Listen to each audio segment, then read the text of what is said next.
In this case today, for beginning, middle, and end, I was really trying to push reasoning with evidence. And whenever I asked, what do you see that makes you say that? That was me saying, use what you see as the evidence.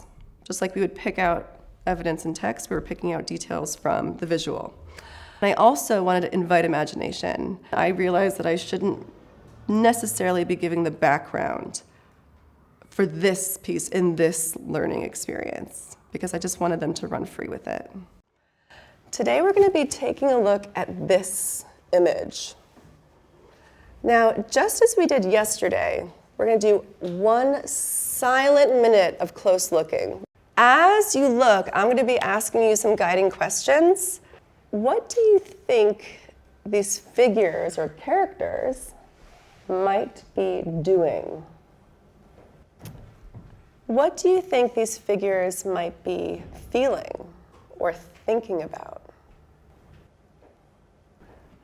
Now look at the background, look at the setting.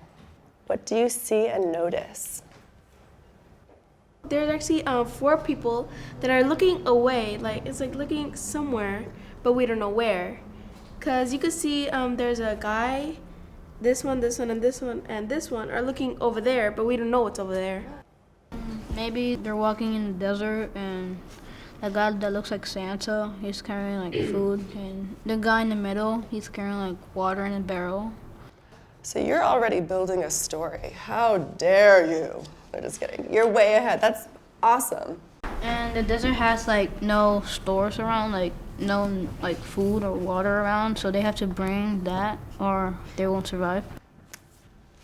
So you're really getting at something really important, where we have to think about how the setting impacts the people and the things that are in that setting. What are the people doing? What are they thinking? What are they feeling? I don't know, but like when I look at it, I feel like they're in like a circus or something. And like the Santa guy has like one of those hats on, and the lady over here looks a little bit more wealthy, so she might be watching people in the circus. We can see that the lady over here is sitting down, and there's kind of like a little bit of space in between them, so I don't think they're connected. So you're even talking about the composition of the painting and what that might mean about the story that's happening here. Now, Canfield, I love your reasoning, and I'm going to push you to reason behind something else that you said. You called this figure on the left here a father. What do you see that makes you think he's the father? Maybe father or brother or older brother or something, because it looks like he's taking care of her because they're out there alone. And he seems like he's a little bit older. I feel like something very big happened, and like their faces, like they look serious, and they look like something very big happened, and like they're sad or mad. I think that's a really great transition for us into some jotted down notes. So I'm going to ask you 3 questions in a row.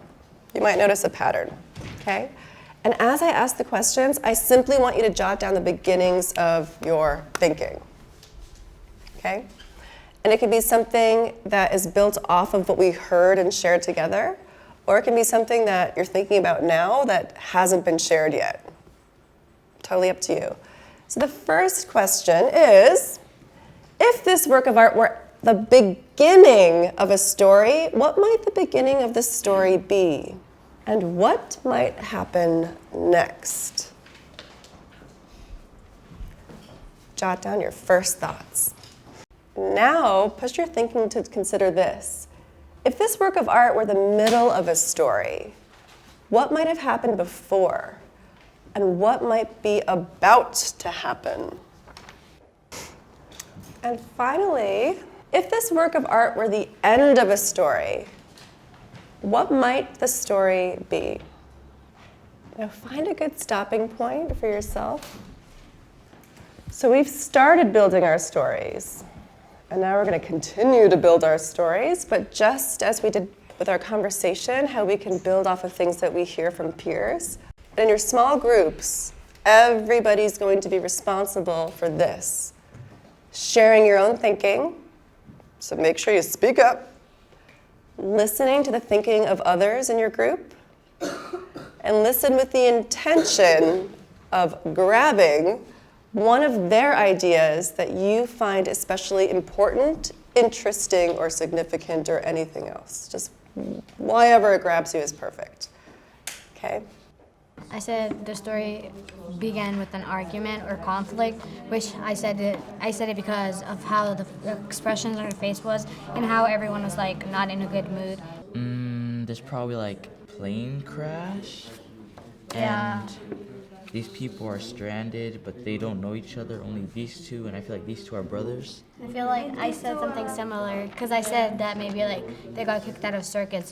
I said that I think that in the middle of the story, they're probably going to be the little girl, the man, and probably the woman, and that the woman betrayed the man because maybe that daughter, maybe her daughter, because like as you see this picture, he's looking at this woman.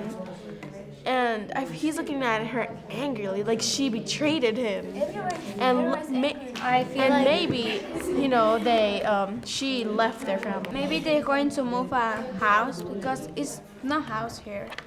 Maybe they're going to be house, dinner, fun, family. So you don't want to have an angry story. You're like, they'll throw a party. I don't like that story. yeah, and I said that like I feel like it seems like they were working in the circus and I feel like everything ended for them, so they had to move on, and now they're deciding what to do. I think in the end, maybe they're finding a way back to like civilization, and there's like where there's houses and things. All right, so now what we're going to be doing is we're going to be building our own story, beginning, middle, and end.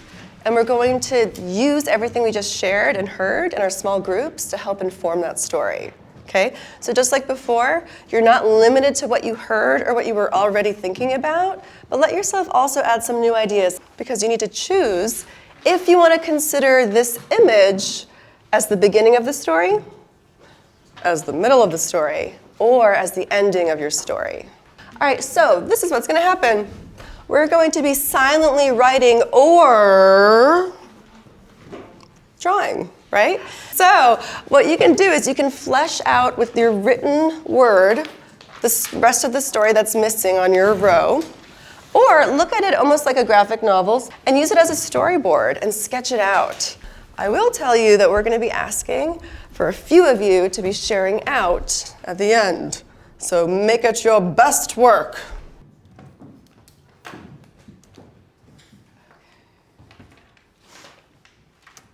Put your finishing touches on it for now. I'm seeing some incredible stories. My favorite question that I was asked was, can I add a box below this one and scoot this over here? Because you're fleshing out these really elaborate stories. Sometimes it's hard to limit yourself to beginning, middle, and end. But find a good stopping place for yourself, and then let's turn our attention back to the whole group. All right, now what we're going to do is we're going to invite a few of our friends to share out. Okay, now lots of amazing stories, but if you don't get to share, I still want to hear everything about it later. Please come to the stage. Evelyn. Rose, come on. The audition is in 5 minutes, said Rose's dad. They were auditioning for this awesome circus that honestly paid well, so Rose's dad was pressuring her to complete and get the spot at the ballet center. Okay, well, who's next, said the man in red. I guess you could say he's the man in charge. No funny business and strict work.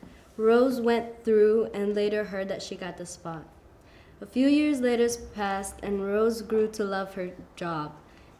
But it wasn't long till the stock market crashed. It was hard for everyone. I guess it's over then, our future, our happiness, our dreams, said Rose sadly. Oh, but Rose, the end is only the beginning, said the boss. Ooh. The end is only the beginning. Well, that's very interesting. I hope you all are leaving with new big ideas or new questions. Okay, you did a wonderful job. Thank you for sharing all of your thinking, and you are dismissed.